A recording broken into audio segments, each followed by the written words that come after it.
রাজধানীর উত্তরায় ১১ নম্বর সেক্টরে ৭ তলা একটি ভবনে ভয়াবহ অগ্নিকাণ্ডে প্রাণ গেছে দুই পরিবারের নারী শিশু সহ অন্তত ৬ জনের। ভবনের দ্বিতীয় তলায় আগুন লাগার ঘটনায় ধোঁয়া ও আগুনে আটকা পড়েন বাসিন্দারা।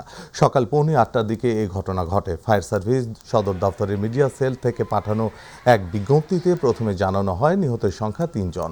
পরবর্তীতে পুলিশ জানায় প্রাণহানির সংখ্যা বেড়ে ৬ জন হয়েছে। নিহত ৬ জনের মধ্যে 2 জন নারী, 1 জন পুরুষ ও একটি শিশু। ফায়ার সার্ভিস জানায় সকাল 8টার দিকে আগুনের খবর পেয়ে ঘটনাস্থলে পৌঁছায় তাদের 2টি ইউনিট।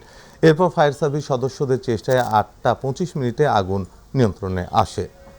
পরে 10টার দিকে আগুন পুরোপুরি নির্বাপন করা হয়। ফায়ার সার্ভিস জানায় ঘরে প্রচুর আসবাব ছিল, সেগুলোতে আগুন লেগে যায়। আগুন দ্রুত ছড়িয়ে পরে প্রাথমিকভাবে বাসার ভেতরে থাকা 2 নারী সহ 3 জনের মরদেহ উদ্ধার করা হয়।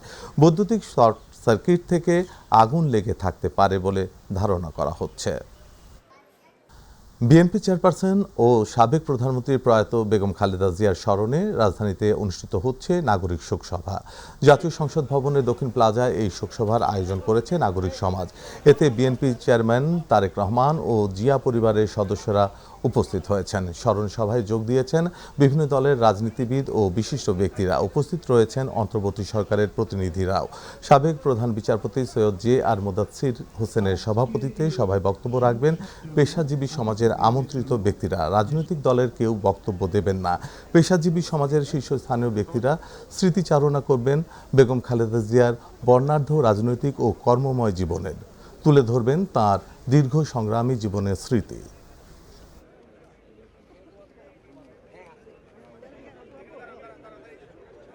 ধর্ম নিয়ে যারা ব্যবসা করে তাদের ভোটের মাধ্যমে রুখে দেবে জনগণ, আর নির্বাচন নিয়ে ষড়যন্ত্র করলে আবারও আন্দোলনে যাওয়ার হুঁশিয়ারি দেন বিএনপি নেতারা। সকালে রাজধানীতে ভিন্ন ভিন্ন অনুষ্ঠানে যোগ দিয়ে এসব কথা বলেন তারা। এই সময় দলের সিনিয়র যুগ্ম মহাসচিব রুহুল কবির রিজভী বলেন, তৎকালীন নতজানু সরকার তার ঘনিষ্ঠ ব্যবসায়ীর স্বার্থ রক্ষার জন্য রামপাল ও কয়লা ভিত্তিক বিদ্যুৎ কেন্দ্রগুলো স্থাপন করেছিল। ইলিয়াস মাদবরের রিপোর্ট। সকালে গুলশানে বিচারপতি শাহাবুদ্দিন পার্কে আয়োজন করা হয় বগুড়া মিডিয়া অ্যান্ড কালচারাল সোসাইটির উদ্যোগে খালেদা জিয়ার সংগ্রামী জীবন নিয়ে আলোকচিত্র প্রদর্শনী উদ্বোধন করেন বিএনপির সিনিয়র যুগ্ম মহাসচিব রুহুল কবির রিজভী। এ সময় তিনি বলেন, বেগম খালেদা জিয়ার জীবনী সংক্ষিপ্ত পরিসরে বর্ণনা করা যায় না। বেগম জিয়ার জীবন কাহিনী পড়া এবং চর্চা করলে তারাও মুগ্ধ হবে। এই জাতীয়তাবাদের পতাকা, এই জাতীয়তাবাদের দর্শন, এই জাতীয়তাবাদের আদর্শ সবকিছুকে ধারণ করে গোটা জাতির কাছে একটা অনন্য বাতিঘর হিসাবে, একটা আলোক দিশারি হিসাবে দীর্ঘ প্রায় ৪৪ বছর এই জাতিকে তিনি স্বপ্ন দেখিয়েছেন এবং স্বপ্নকে তিনি বাস্তবায়ন করেছেন। সরকারের ঘনিষ্ঠ ব্যবসায়ীদের স্বার্থ রক্ষার জন্যই তৎকালীন নতজানু সরকার রামপাল ও কয়লা ভিত্তিক তাপবিদ্যুৎ কেন্দ্র নির্মাণ করেছিল বলেও মন্তব্য করেন রিজভী। সবাই প্রতিবাদ করেছে যে না, এটা যদি এই সুন্দরবনের কাছাকাছি যদি করা হয় তাহলে আমাদের বনজ সম্পদ, আমাদের বনজ প্রাণী এগুলো ক্ষতিগ্রস্ত হবে, ধ্বংস হয়ে যাবে। তারা করেনি, কিন্তু বাংলাদেশের তৎকালীন নতজানু সরকার রামপাল বিদ্যুৎ কেন্দ্র করেছে। কিন্তু বেগম জিয়া 2বার প্রধানমন্ত্রী ছিল, তাকে দিয়ে তো এটা করানো সম্ভব হয়নি। তাকে দিয়ে করানো সম্ভব হয়নি বলেই তাকে দীর্ঘ সময় ধরে নির্যাতন ভোগ করতে হয়েছে। অন্যদিকে সকালে জাতীয়তাবাদী রিকশা, ভ্যান ও অটোচালক দলের নেতৃবৃন্দকে সঙ্গে নিয়ে জিয়াউর রহমান ও বেগম খালেদা জিয়ার কবরে শ্রদ্ধা নিবেদন করেন দলের যুগ্ম মহাসচিব হাবিবুন নবী খান সোহেল। এ সময় তিনি বলেন, ধর্ম নিয়ে যারা ব্যবসা করে তাদেরকে ভোটের মাধ্যমে রুখে দেবে জনগণ। হুঁশিয়ারি দিয়ে তিনি বলেন, কোনো গোষ্ঠী যদি নির্বাচনকে প্রশ্নবিদ্ধ করার ষড়যন্ত্র করে তাহলে আবার রাজপথে নামতে বাধ্য হবে জনগণ। আবারও কোনো গোষ্ঠী প্রশাসনের ভিতরে বা বাইরে এই নির্বাচনকে প্রশ্নবিদ্ধ করবার জন্যে, জনগণের রায়কে ভিন্ন খাতে প্রবাহিত করবার জন্যে কোনো রকম ষড়যন্ত্রে লিপ্ত হয়, শহীদ জিয়ার সৈনিকরা প্রয়োজনে সেই আন্দোলনকে আবারও মাঠে নিয়ে আসবে এবং জনগণের যে আন্দোলন, সে আন্দোলনকে তার যৌক্তিক পরিণতির দিকে নিয়ে যাবে। Ilias Madbar, my TV, Dhaka. BNP chairman Tarique রহমানের সঙ্গে মার্কিন প্রেসিডেন্ট ডোনাল্ড ট্রাম্প প্রশাসনের ভার্চুয়াল বৈঠক অনুষ্ঠিত হয়েছে। বৈঠকে নেতৃত্ব দেন যুক্তরাষ্ট্রের বাণিজ্য প্রতিনিধি জেমিসন গ্রিয়ার। শুক্রবার সকাল 9টায় গুলশানের নিজ বাসা থেকে এই বৈঠকে অংশ নেন তারেক রহমান। পরে আধা ঘন্টারও বেশি সময় ধরে বৈঠকটি অনুষ্ঠিত হয়। বৈঠকে বাংলাদেশ ও যুক্তরাষ্ট্রের দ্বিপাক্ষিক বাণিজ্য ও পারস্পরিক শুল্ক হার ও ভবিষ্যৎ অর্থনৈতিক সহযোগিতা নিয়ে বিস্তারিত আলোচনা হয়। বৈঠকে আরও উপস্থিত ছিলেন দক্ষিণ ও মধ্য এশিয়া বিষয়ক সহকারী মার্কিন বাণিজ্য প্রতিনিধি ব্রেন্ডান লিঞ্চ, দক্ষিণ ও মধ্য এশিয়া বিষয়ক পরিচালক এমিলি এসবি এবং বিএনপি যুগ্ম মহাসচিব ও আন্তর্জাতিক বিষয়ক কমিটির সদস্য হুমায়ুন কবির। যুক্তরাষ্ট্রের বাণিজ্য প্রতিনিধি রাষ্ট্রদূত জেমিসন গ্রিয়ারের সঙ্গে ভার্চুয়ালি বৈঠক করেছেন বাংলাদেশ জামায়াতে ইসলামীর আমির ডাক্তার শফিকুর রহমান। শুক্রবার বাংলাদেশ স্থানীয় সময় সকাল 9:15টার দিকে এ ভার্চুয়াল বৈঠক অনুষ্ঠিত হয়। বাংলাদেশ ও যুক্তরাষ্ট্রের দ্বিপাক্ষিক বাণিজ্য, পারস্পরিক শুল্ক হার এবং ভবিষ্যৎ অর্থনৈতিক সহযোগিতা নিয়ে বিস্তারিত আলোচনা হয়। বৈঠকে আরও উপস্থিত ছিলেন দক্ষিণ ও মধ্য এশিয়া বিষয়ক সহকারী মার্কিন বাণিজ্য প্রতিনিধি ব্রেন্ডান লিঞ্চ, দক্ষিণ ও মধ্য এশিয়া বিষয়ক পরিচালক এমিলি এসবি এবং বাংলাদেশ জামায়াতে ইসলামের যুক্তরাষ্ট্র মুখপাত্র প্রফেসর ডক্টর মোহাম্মদ নাকিবুর রহমান। ত্রয়োদশ জাতীয় সংসদ নির্বাচনের প্রার্থিতা ফিরে পেতে আপিল শুনানির আজ সপ্তম দিন। শুক্রবার দুপুর 3টায় সপ্তম দিনের আপিল শুনানি শুরু হয়ে চলবে বিকেল 5টা পর্যন্ত। এই সময়ে 481 থেকে 510 নম্বর আপিলের শুনানি হবে। এর আগে বৃহস্পতিবার ষষ্ঠ দিনের শুনানিতে 104টি আবেদনের উপর সিদ্ধান্ত দেয় নির্বাচন কমিশন। এর মধ্যে 60টি আবেদন মঞ্জুর করা হয়, 34টি আবেদন নামঞ্জুর করা হয় এবং 10টি আবেদন অপেক্ষমাণ রাখা হয়। বৃহস্পতিবার পর্যন্ত অনুষ্ঠিত শুনানিতে মোট 337 জন প্রার্থী তাদের প্রার্থিতা ফিরে পেয়েছেন। একই সময় 115 জনের আপিল নামঞ্জুর বা বাতিল করা হয়েছে। এছাড়া 33টি আবেদন এখনও অপেক্ষমান রয়েছে। নির্বাচন কমিশন জানিয়েছে, নির্ধারিত সময়সূচি অনুযায়ী বাকি আপিলগুলোর শুনানি ধারাবাহিকভাবে সম্পন্ন করা হবে।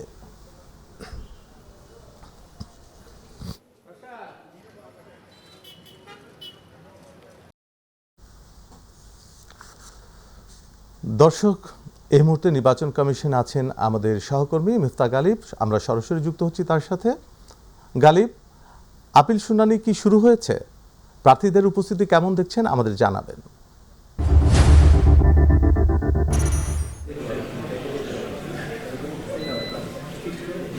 ধন্যবাদ সাইদ। আপনি জানেন যে আজকে সাপ্তাহিক ছুটির দিন, শুক্রবারে আসলে নির্বাচন কমিশনের আপিল শুনানি কার্যক্রম চলছে। তো এখন পর্যন্ত 3টা থেকে মূলত আপিল কার্যক্রম শুনানি শুরু হয়েছে। তো প্রধান নির্বাচন কমিশনার এম নাসিরউদ্দিনের নেতৃত্বে নির্বাচন কমিশনার বৃন্দ এবং সিনিয়র সচিব তারা কিছুক্ষণ আগেই তারা অডিটোরিয়ামে তারা গিয়েছে এবং শুনানি কার্যক্রম তারা মাত্র শুরু করেছে। তো আজকে সাইদ আমি যদি বলতে চাই, আজকে 481 নাম্বার আপিল শুনানি থেকে 521 নম্বর আপিল শুনানি পর্যন্ত আজকে 30 জন প্রার্থীর আসলে আপিল শুনানি হবে নির্বাচন কমিশনে।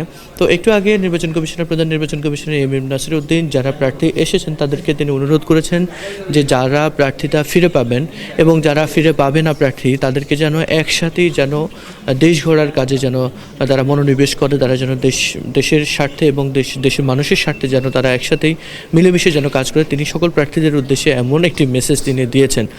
আমি যদি আরেকটু বলি, আজকে আসলে সপ্তম দিন মূলত আপিল শুনানি কার্যক্রম চলছে। তো এটি আসলে 10 তারিখ থেকে 18 তারিখ পর্যন্ত এই আপিল শুনানি কার্যক্রম মূলত চলছে। তো আরও আজকে সপ্তম দিনের মতো মোটামুটি 30 জন প্রার্থী তাদের আপিল শুনানি হবে। তো প্রার্থীরা আসলে যারা এসেছেন তারা আসলে জানিয়েছেন যে ভোটের মাঠে আসলে লেভেল প্লেয়িং ফিল্ড এবং স্বতন্ত্র প্রার্থী যারা আছে তাদের জন্য আসলে সব দিক থেকেই আসলে তারা আসলে কোণঠাসা হয়ে যাচ্ছে, এরকম কিছু মেসেজ প্রার্থীরা আসলে গণমাধ্যমকে দিতে চেয়েছে। এবং তারা আরেকটি বিষয় বলেছেন যে প্রশাসন কিছুটা একদিকে, অর্থাৎ যে কোনো একটি বিশেষ একটি দলের পক্ষপাতমূলক আচরণ তারা লক্ষ্য করেছেন বলে তারা আমাদেরকে জানিয়েছেন। এবং তারা আরেকটি বিষয় বলেছেন যে নির্বাচনের আগে যদি নির্বাচন কমিশন যদি মাঠ পর্যায়ে মাঠ প্রশাসন এবং লেভেল প্লেয়িং ফিল্ড যদি নিশ্চিত করতে না পারে, সেক্ষেত্রে স্বতন্ত্র প্রার্থীদের জন্য সেটি বেশ দুষ্কর হয়ে যাবে তাদের আসনের প্রার্থীতা করার জন্য। তো সাইদ যদি একটু বলতে চাই যে স্বতন্ত্র প্রার্থী যারা 1% সাক্ষরতার কারণে আসলে মূলত চিফ রিটার্নিং কর্মকর্তা অর্থাৎ রিটার্নিং কর্মকর্তাদের মাধ্যমে সেটি বাতিল হয়, তো বেশিরভাগই সেই 1% স্বতন্ত্র প্রার্থীদেরকে মোটামুটি তারা তাদের প্রার্থীরা ফিরে পেয়েছেন। তবে বিশেষ করে ঋণ খেলাপি এবং মামলা সংক্রান্ত এবং দ্বৈত নাগরিকত্ব সহ জটিল যেসব বিষয় রয়েছে সেগুলোতে আসলে প্রার্থিতা বাতিল করেছে। আমি যদি বলতে চাই যে প্রথম 3 দিন আসলে প্রার্থিতার নামঞ্জুরের সংখ্যাটা একটু কম ছিল, পরবর্তী চতুর্থ, পঞ্চম এবং ষষ্ঠ দিনে মোটামুটি বাতিলের সংখ্যাটা দেখা যাচ্ছে বেশ ছাড়িয়েছে। তো এখন পর্যন্ত 337 জন 480 জন প্রার্থীর মধ্যে এখন পর্যন্ত 337 জন তারা তাদের নিজেদের প্রার্থিতা ফিরে পেয়েছেন এবং 107 জন প্রার্থী তাদের প্রার্থিতা নামঞ্জুর হয়েছে।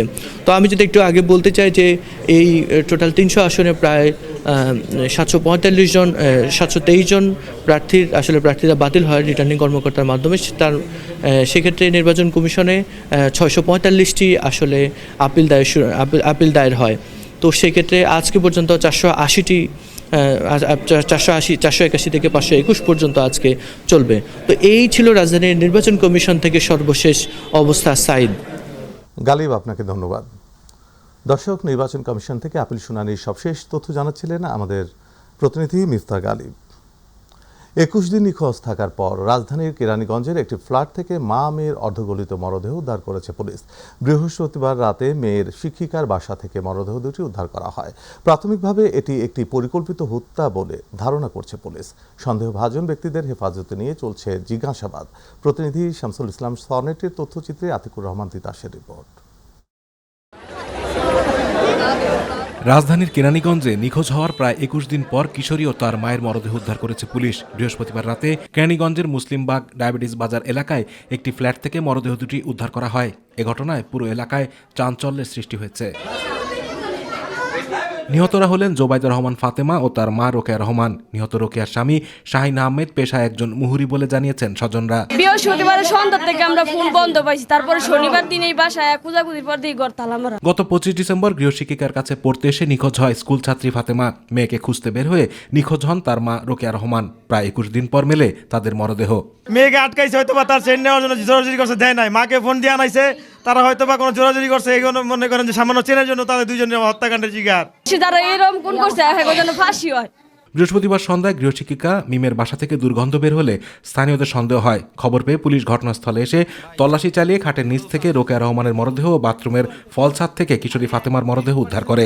প্রাথমিকভাবে এটি একটি পরিকল্পিত হত্যাকাণ্ড বলে ধারণা করছে পুলিশ। ঘটনার রহস্য উদ্ঘাটনে 4 জনকে জিজ্ঞাসাবাদের জন্য পুলিশ হেফাজতে নেওয়া হয়েছে। জিজ্ঞাসাবাদের জন্য থানায় নিয়ে গেছি। যে শিক্ষক যিনি, তিনি তার একটা বোন আছে, ওই মেয়েটার ক্লাসমেট, মেয়ের ক্লাসমেট, তার বোন, বয়স 15 বছর। আরেকটা ছোট মেয়ে আছে, বোন আছে, তার বয়স 11 বছর। এবং ওই শিক্ষক মহিলা যিনি, ওনার হাজব্যান্ড। এদের 4 জনকে আমরা থানায় জিজ্ঞাসাবাদের জন্য এখন নিয়ে গেছি। আতিকুর রহমান তিতাস, মাই টিভি। অপরাধীদের নিরাপদ আশ্রয়স্থল ও অপরাধের স্বর্গরাজ্য বরিশালের 4টি বস্তি। কি নেই এখানে? হাত বাড়ালেই মেলে মাদক, কিশোর গ্যাং আর অস্ত্রর খেলা চলে প্রতিনিয়ত। তাই অপরাধের হটস্পটও বলে অনেকে। আইনশৃঙ্খলা পরিস্থিতি নিয়ন্ত্রণে বস্তিগুলোতে প্রশাসনের জোরালো অভিযানের পাশাপাশি গোয়েন্দা নজরদারি বাড়ানোর দাবি সচেতন মহলের। আসাদ চৌধুরীর ক্যামেরায় পারভেজ রাসেলের রিপোর্টে বিস্তারিত। সরকারি খাস জমি দখলে রেখে প্রায় 100 বছরের পুরনো বস্তি পলাশপুর, কেডিসি, স্টেডিয়াম ও রসুলপুরেই থাকে কয়েক লাখ নিম্নআয়ের ঘনবসতি মানুষ। অপরাধীদের বিচরণে বস্তিসহ আজ পুরোই অনিরাপদ মহানগরী বরিশাল। প্রতিদিনই বাড়ছে কিশোর গ্যাংয়ের বিচরণ। হাত বাড়ালেই মাদক আর দেশিসহ নানান অস্ত্রের মহড়া এখন টপ সিক্রেট। এদের যে ছেলে ছোট ছোট, এগোতে বই খাতা কলম দিতে পারে না, এগো আবডালে বলাই নিয়ে এদেরকে একটা বিড়ি ধরাই দেবে, একটা পোলা গাঁজা দেবে। সবই কম বেশি চলে ভাই, মাদক কন, মারামারি, ধরাধরি, সন্ত্রাসী সবই চলে। ছোট বড় কিশোর এমনকি কিশোরীরাও বাদ যাচ্ছে না মাদক ক্রয় বিক্রয় অপরাধের তালিকা থেকে। ভয়েই মুখ খোলে না অনেকে। নির্বাচন ঘিরে আমরা চাই যে পুরোপুরি আরবান এরিয়া ছাড়াও স্লাম এরিয়া এই সব জায়গায় হচ্ছে নজরদারি বাড়ানো উচিত। যদি প্রশাসন ভালো করে আরো দিত তাহলে আমরা ভালো হইতো, ভোটটা ভালো হইতো। আমরা চাই সুস্থ একটা ভোট হোক। নির্বাচন সুষ্ঠু করতে প্রশাসনের আরো কঠোর তদারকির পাশাপাশি নজরদারিত্ব বাড়ানোর দাবি সচেতন মহলের। বস্তি এলাকায় পুলিশের টহল বাড়াতে হবে, বস্তি এলাকায় আমাদের ওখানে সবাইকে সচেতন করতে হবে। বস্তির অপরাধ নিয়ন্ত্রণে সর্বোচ্চ সতর্কতার আশ্বাস দিলেন পুলিশ কমিশনার। অপরাধীরা এই বিশেষভাবে বস্তি এলাকাগুলোতে আশ্রয় নেয়, তো সেটাকে আমরা অবশ্যই সর্বোচ্চ প্রায়োরিটি দিয়ে ফোকাস করে আমরা ওইগুলোর পরিবেশ, বস্তিগুলোর পরিবেশ যাতে সঠিক থাকে, অপরাধীরা যেন কোনোখানে আশ্রয় না নিয়ে অপ্রীতিকর ঘটনা না ঘটাতে পারে, আইন শৃঙ্খলা পরিস্থিতি অবনতি করার জন্য সেজন্য আমরা যথেষ্ট সচেষ্ট আছি।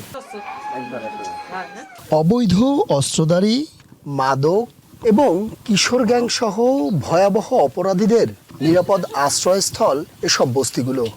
আগামী নির্বাচনকে সুষ্ঠু করতে অপরাধী দমনে প্রশাসন কি পদক্ষেপ নেয়, এখন সেটাই দেখার বিষয়। পারভেজ রাসেল, মাই টিভি, বরিশাল। রাজধানী বাজারে শীতের সবজি ও দেশি মাছের সরবরাহ ভালো থাকায় দামও স্থিতিশীল, তবে ফুলকপি ও লাউয়ের দাম বাড়তি। এদিকে বাজারে নতুন চাল আসতে শুরু করলেও দাম কমেনি। নতুন মৌসুমের মুড়ি কাটা পেঁয়াজের সরবরাহ বাড়তে শুরু করায় দাম স্থিতিশীল। পাশাপাশি ভারত থেকে আমদানি করা এবং দেশি পুরনো পেঁয়াজও বিক্রি হচ্ছে। মিফতা গালিবের রিপোর্ট। সাপ্তাহিক শুক্রবার ছুটির দিনে রাজধানীর বাজারগুলোতে শীতকালীন নতুন শাকসবজি আসায় ব্যস্ত ক্রেতারা বলছেন সবজির দাম ক্রয় ক্ষমতার মধ্যে থাকলেও কিছু সবজির দাম বাড়তি। এত টাকা দিয়ে যদি সবজি কিনে যদি খাওয়া যদি লাগে তো ঢাকা শহরে থাকাটাই ব্যর্থ। আগের থেকে কৃষি জমিও কমেছে, কৃষি খরচও বৃদ্ধি পাইছে। হ্যাঁ, এখন আমরা 20 টাকা 25 টাকা আশা করতে পারি না। পর্যন্ত আছে, কিন্তু আসা যাওয়াতে যদি অ্যাভেলেবেল হয় তাহলে হয়তো একটু দামটা সহনীয় পর্যায়ে থাকে। যদি মোকামে যদি 1 টাকা বাড়ে ওরা 3 টাকা বাড়ায় দেয়, ওরা যদি 5 টাকা বাড়ায় দেয়, এরা 10 টাকা বাড়ায় দেয়। মাছ, মাংস, ডিমের দাম স্থিতিশীল থাকলেও এখনো স্বস্তি ফেরেনি ভোজ্য তেল এবং চালের বাজারে। পোলাও চালে এক বস্তায় 800-900 টাকা করে বাড়ছে বস্তায়। তারপরে আপনার নাজির 25 কেজির বস্তায় এটি এক কেজিতে 5 টাকা 6 টাকা করে বাড়ছে। গত সপ্তাহের তুলনায় কেজি প্রতি 10 থেকে 12 টাকা বেড়েছে মুরগির দাম। আজকে ব্রয়লার হলো 180 টাকা আছে, গত সপ্তাহে 170 টাকা ছিল। আর লেয়ার হলো 270 টাকা, গত সপ্তাহে 260 টাকা ছিল। সোনালি হলো 290, গত সপ্তাহে 280 টাকা ছিল। মানে সবগুলো 10 টাকা করে বাড়ছে এক সপ্তাহের ব্যবধানে। এদিকে বাজারে নতুন চাল আসতে শুরু করেছে, যদিও পুরনো চাল বিক্রি হচ্ছে আগের দামেই। মিফতা গালিব, মাই টিভি, ঢাকা। রংপুরের বদরগঞ্জে হোমিওপ্যাথিক চেম্বার থেকে সংগ্রহ করা রেকটিফাইড স্পিরিট পান করে একের পর এক মৃত্যুর ঘটনা ঘটছে। গত 3 দিনে এই ঘটনায় অন্তত 8 জনের মৃত্যু হয়েছে, আরও কয়েকজন গুরুতর অসুস্থ অবস্থায় চিকিৎসাধীন। রংপুর প্রতিনিধি মাহমুদুল হাসানের রিপোর্ট। রংপুরের বদরগঞ্জ উপজেলার শ্যামপুর এলাকা। নেশার ভয়াল থাবায় শোকার আতঙ্কে স্তব্ধ পুরো জনপদ। হোমিওপ্যাথিক ঔষধালয় থেকে সংগ্রহ করা রেকটিফাইড স্পিরিট অ্যালকোহল পান করে গত 3 দিনে প্রাণ হারিয়েছেন অন্তত 8 জন। স্থানীয়রা বলছেন, গেল রোববার রাতে একই এলাকার জয়নুল নামের এক মাদক ব্যবসায়ীর কাছ থেকে রেকটিফাইড স্পিরিট সংগ্রহ করে কয়েকজন একত্রে পান করেন। অল্প সময়ের মধ্যেই তারা সকলেই অসুস্থ হয়ে পড়েন। এরপর গোপনে চিকিৎসা নেন অনেকেই। এর মধ্যে প্রথমে মারা যান বদরগঞ্জ উপজেলার আলমগীর হোসেন, পরে সোহেল নামের আরও একজন। মদ্যপান করেছিলেন, কালকে হঠাৎ করে তার শরীরের অবনতি ঘটে। সবাইকে সচেতন থাকতে হবে, আমরা মাদককে না বলি। আমরা ভাগ্নে আমরা বাধা করি বলে খবরদার যান না কি খান না। এ ঘটনায় মৃত্যু সংখ্যা দাঁড়িয়ে এখন 8 জন।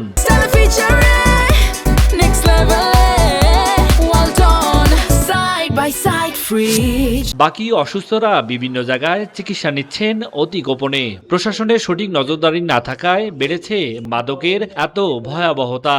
এভাবে যদি মাদকের কারণেই যদি এভাবে মানুষ নষ্ট হয়ে যায়, তাহলে সেটা একটু দেখারও দরকার, সরকার পক্ষকেও দেখা দরকার, আইন প্রয়োগ করা দরকার। প্রশাসন প্রতি সপ্তাহে একবার করে টহল দেয়, এলাকায় কখনো নিশা দ্রব্য ঢুকতে পারতো না। মাদক সেবন করে তাদেরকে অবিলম্বে মাদক ব্যবসায়ীকে গ্রেফতার করে থানায় সোপর্দ করেন, আইনের ব্যবস্থা করেন। পুলিশ বলছে ঘটনায় বদরগঞ্জ উপজেলায় 4 জন আর বাকিরা অন্য উপজেলায় মারা গেছেন। মাদক ব্যবসায়ীরা কোথা থেকে এসব মাদক সংগ্রহ করছে তা তদন্ত শেষে বলা যাবে বলে জানান পুলিশের এই কর্মকর্তা। তদন্ত চলছে, তদন্ত সাপেক্ষে পাওয়া যাবে। বেঁচে থাকলে তাদের থেকে তথ্যটা পাওয়া যাবে, একটু সময় দিতে হবে। তো মাহমুদুল হাসান, মাই টিভি, রংপুর। আমাদের কৃষি।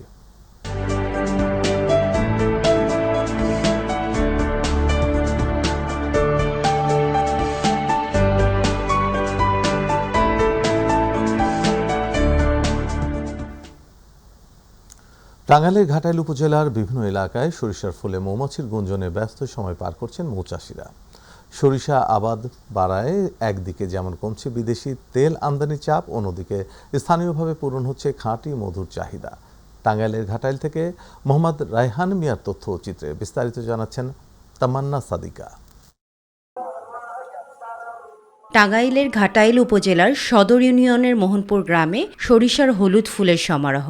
এই ফুল থেকেই মধু সংগ্রহে ব্যস্ত দেশের বিভিন্ন জেলার মৌচাষীরা। বর্তমানে স্থানীয়ভাবে 4 থেকে 5 জন মৌচাষী সরাসরি এই পেশার সঙ্গে যুক্ত থাকলেও সরিষা মৌসুম এলেই দেশের বিভিন্ন জেলা থেকে প্রতি বছর অভিজ্ঞ মৌচাষী এখানে অস্থায়ীভাবে মৌবক্স স্থাপন করেন। 4টা সোর্স আমরা সরিষার মধু সংগ্রহ করতে পারি। প্রথম সোর্স হলো মাঘী সরিষা, যেখানে আছি। দ্বিতীয় সোর্স হলো ধনিয়া কালো জিরা। তৃতীয় সোর্স হলো লিচু। চতুর্থ সোর্স হলো সুন্দরবন। প্রায় সপ্তাহে হয়তো একটা হারভেস্ট করা যায় একবার সপ্তাহে, কিন্তু এখানে আমরা এই পর্যন্ত 2বার সংগ্রহ করতে পারছি। আর সরিষা ক্ষেতের পাশে সারিবদ্ধভাবে রাখা বাক্সগুলো থেকে হাজার হাজার মৌমাছি উড়ে গিয়ে ফুল থেকে মধু সংগ্রহ করে আবার ফিরে আসে নিজ নিজ বক্সে। বর্তমানে প্রতি কেজি মধু বিক্রি হচ্ছে 400 থেকে 600 টাকা দরে। তাই সরিষা ফুল থেকে প্রাকৃতিকভাবে ভালো মধু তৈরি করছে মৌমাছিরা। যদিও দুর্যোগের কারণে খুব একটা মধু সংগ্রহ করতে পারে না, এরপরও দেখতেছি ভালো মধুর জন্য অনেক দূর দূরান্ত থেকে মানুষ আসে এবং সংগ্রহ করে। আমরা অনেক দূর থেকে আসছি। এখানে এই গ্রামের নাম রয়েছে মোহনপুর গ্রাম। এখানে মধুর অনেকগুলা চাক বসাইছে। শুনলাম যে এখানে মধুগুলো খুব সুস্বাদু। কৃষি বিভাগ বলছে মৌচাষ শুধু মধু উৎপাদনেই নয়, ফসলের ফলন বাড়াতেও গুরুত্বপূর্ণ ভূমিকা রাখছে। ঘাটাইল উপজেলায় এবছর 4600 হেক্টর জমিতে সরিষার আবাদ হয়েছে। এবছর আমাদের ঘাটাইল উপজেলায় 850টি মৌ বক্স বসেছে। এ পর্যন্ত 2 টনের উপর মধু হারভেস্ট হয়েছে। আমরা চাষিদের মুখে যেটা শুনলাম, 4.5 টনের মতো তাদের আহরণ করার জন্য তারা আশাবাদী, এবং মধুর দামও বেশ ভালো। চলতি মৌসুমে ঘাটাইল উপজেলার প্রায় 4600 হেক্টর জমিতে সরিষা আবাদ হয়েছে। ফলন ভালো হওয়ায় উপজেলার বিভিন্ন এলাকায় মধু আহরণও হচ্ছে আশানুরূপ। তামান্না সাদিকা, মাই টিভি নিউজ ডেস্ক।